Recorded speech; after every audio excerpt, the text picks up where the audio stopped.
Welcome back to the channel. So in this video today, we're going to be making something I've been wanting to make for a long time, and that is adjustable miter saw support stands for my miter saw setup. Yesterday we went to a hardware store. We got some bolts, we got some nuts, we got some washers, we got some springs, we got some more bolts. We even got some WD-40 spray and stay gel lubricant, who are actually the sponsors of this video. So check them out at the top of the description. I'll put a link and thank them for sponsoring this video, and we really appreciate it. So the whole concept of this support stand and adjustable support brackets goes off my crown jig brackets, and that is these. If you've been following this channel, you recognize these, and ever since I've made these for cutting crown molding, it has been a game changer. This is a regular DeWalt bracket that goes on the DeWalt stand. Then I have two 1/2-inch nylon spacers with a 1/16-inch washer, and that spacing right there gets me perfectly level with the tabletop of the DeWalt saw. And on top of this piece right here is called a track tube. It has that T-track in it. It's basically an aluminum 2x4 with this slot in it, and it has perfect grooves in it where you can drill through the middle of it. These are a game changer. Even when I'm not cutting crown, I use these. I just clamp them on here and I use them as support because, like I said, they're perfectly level with the tabletop of my DeWalt saw. When you put this on here, it locks both stands together. Now we've been liking this setup because we get way more support. We can go way out here. So one guy with the 16-foot board, you know, you got a lot of support here. The problem is we're not always working on a level surface, and the best we can do is adjust these. And these are kind of cheapy anyways. I don't really like them. So you see there, we can move these up and down, and then we can move them like this, which is inconvenient. I always envisioned a big piece of support here, and we're going to try to mount that, and we're going to be using this same concept, but we're going to be using this compression spring and a ratchet. So when this thing is on here, we can put a ratchet in here, and that's what we're about to build right now. You'll understand it more here in a minute.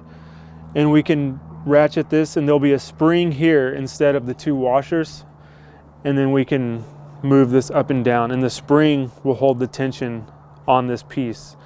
So we've got the idea. We're going to try to prove the concept today. If it works, then we're going to make a pair for both trucks. So let's get right into it. So this carriage bolt right here, like, you know, carriage bolts, they have this square cut out on them so they won't move. They'll slide into this slot right here. Now next we're going to put a washer. Then we're going to put a nut on there, tighten that down. And then this spring. Now what's unique about this spring though, it'll tighten and it'll hold on to that nut right there. So I just tighten it on, and it's nice and centered on this bolt because it hugs around that nut. We're going to put another washer, and then we're going to drill a hole in some of this track tube material to go through there. And then without the hole being there, I'll try to show you this, but this will get cranked down like that. It'll get pushed down, and then as you ratchet in either direction, it'll push up or down in slow increments as you turn the ratchet. So that's pretty much the concept. Right there. I'm going to be using my Milwaukee to cut these track tubes because the blade is kind of on its way out already anyways.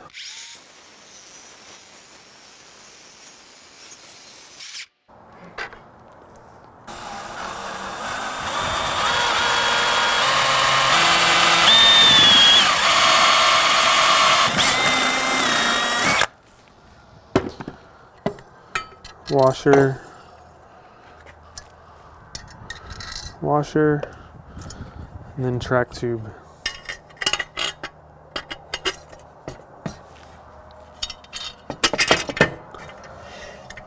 Then washer. All right, now here's what I'm going to do. I'm going to crank these things down as much as they'll go. So our ratchet idea works really good. Now we could probably cut away some of this track tube here so we can get more range on this ratchet, but it'll work for now. That bolt's a little long. We may cut that.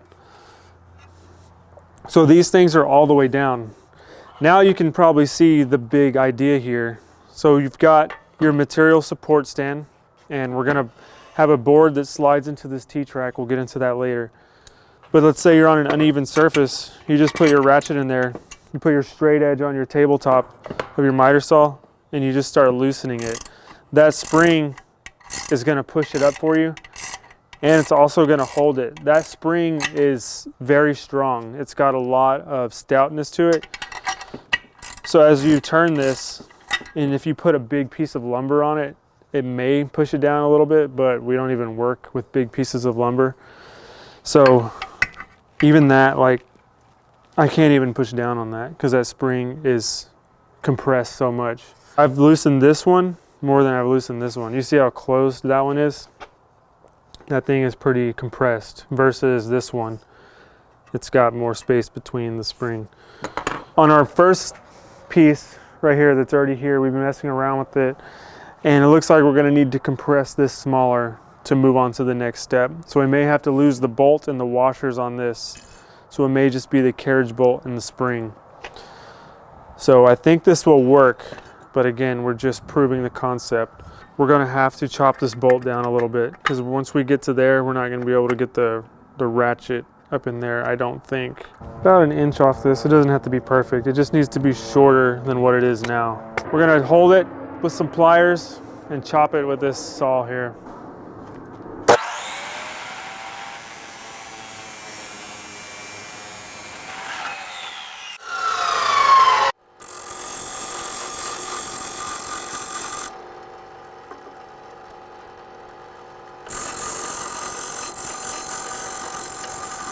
All right, so we're on model 2 now of this thing, I guess you could say. We removed the nut that was in here and the 2 washers, and this thing was able to compress a lot more to leave room for our material support board, which you'll see in a minute.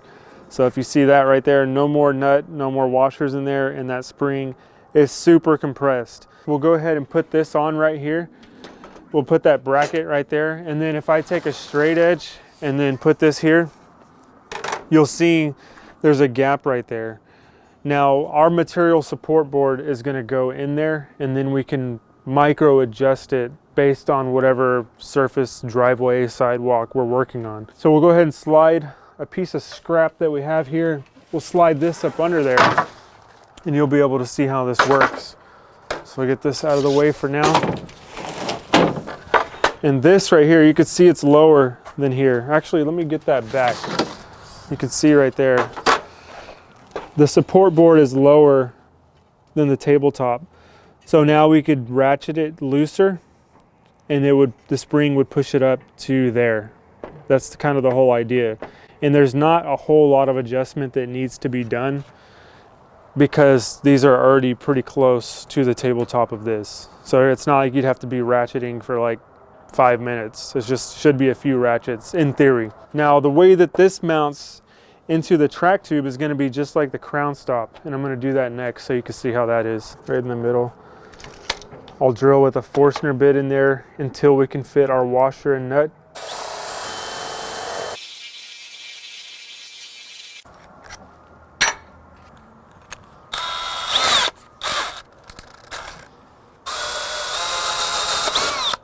All right, now I got my hole recessed right there for this quick connect, and it's going to be with this onboard tool. So the nut that's on here is 7/16. This is 7/16 right here, and to be able to use this tool I need to have this 7/16 bolt, and that's the only problem with that is that 7/16 bolt doesn't fit into this track right here. So pretty much what I do is I just pick a side, grind it down, and grind down the opposite side until I can get it to slide in there. Yeah, that's it right there.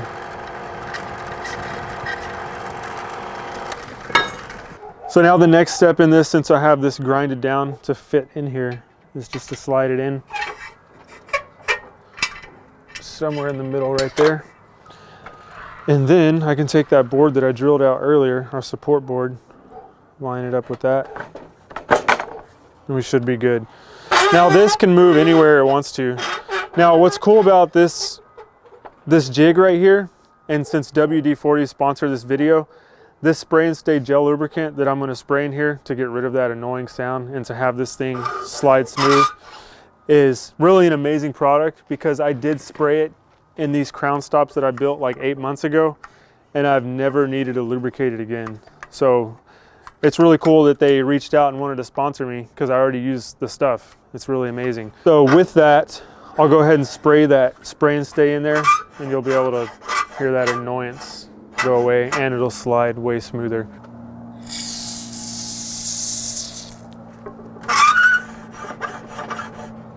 Look in here too. Hit on both sides.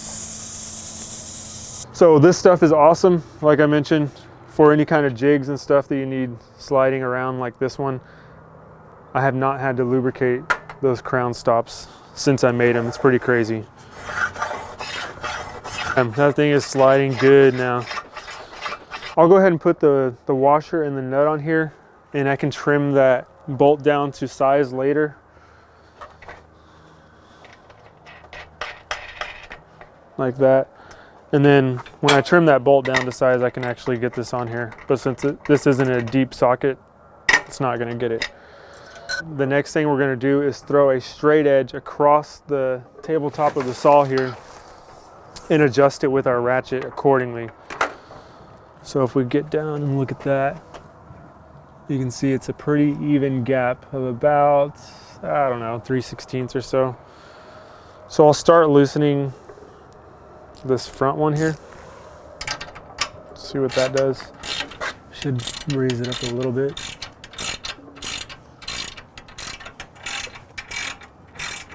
Yeah, I can see the spring coming up.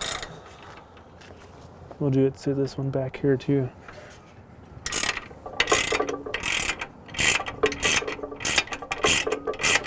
I can definitely see it raising now. It's pretty cool. So that should be perfect right there. It's perfectly flush with the level of this tabletop. So if you had a piece of, I don't know, baseboard or casing on here, you should be perfectly level with this tabletop. Now, that's pretty amazing how that works. And I'll go ahead and crank it back down so you can see it move again. So let's say we were a little high. We would just crank it down, and then we could lower our support board. You hear all those clicks? That's a pretty good range to move this with. And this is tightening it up too. But if we count the clicks, let's see. 1, 2, 3, 4, 5, 6, 7, 8, 9, 10, 11. 11. So we got 11 clicks in there. That's enough to micro adjust with this thing pretty well. So you can see it's lowered again. And this time I'm just gonna loosen the back one. Let's see what that does.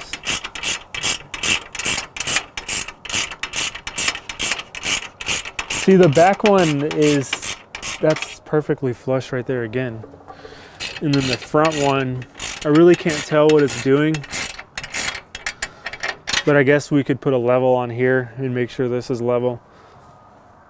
I don't know, it's a pretty cool idea, but I don't think this is it. I don't think this is the idea we're going for. This definitely, this tube and the way that this mounts, this bracket right here, the way it mounts onto these track tubes, I really like that. So I'll loosen this up. I like how it's nice and smooth this moves. And I like that you could just slide it on. You could have 8-foot pieces in the bed of your truck or your van. You could just slide them onto these brackets, level it up. But this just doesn't seem that great. And it seemed really good when we were in the hardware store. Like, oh yeah, we'll use this ratchet. But having 2 adjustment points, I don't know, there's gotta be a better way. So that's where you come in. I wanna know, you know what I'm trying to do. I'm trying to adjust and lower and raise this thing for uneven surfaces. There's several ways it can be done. This already is a done deal. We're gonna use a board with these track tubes and slide it in. We just want a way to adjust this tube right here with this bracket. That's the that's what we're after right now. If you have any suggestions, leave them in the comments below. I do read all the comments, and I'm looking for some kind of ideas that I can brainstorm. We can go back to the hardware store, pick up whatever we want, so just let us know. Ideally, we would want something threaded that we can adjust from inside at the top, and maybe just use like, I don't know, a drill bit or something to change it with. With that, we're gonna go ahead and end this video. Thanks so much for watching, and thanks again to WD-40 for sponsoring this video. We do really appreciate it, and we'll see y'all on the next one. Take care.